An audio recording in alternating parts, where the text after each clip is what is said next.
charges are announced in that deadly weekend shooting that took her life. The National Weather Service in Chicago has issued a tornado warning for southwestern Will County in northeastern Illinois, north central Kankakee County in northeastern Illinois until 10:15 p.m. At 9:30 p.m., a severe thunderstorm capable of producing a tornado was located over Wilmington, moving east at 20 miles per hour. Hazard, tornado. Source, radar indicated rotation. Impact, flying debris will be dangerous to those caught without shelter. Mobile homes will be damaged or destroyed. Damage to roofs, windows, and vehicles will occur. Tree damage is likely.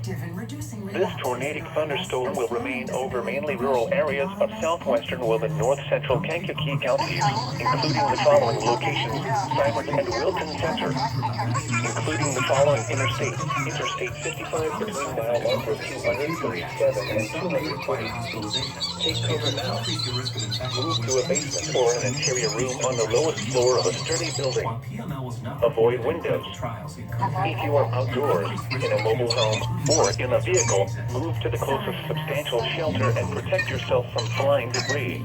MS can't own us. Ask your doctor about 2 times a year Ocrevus.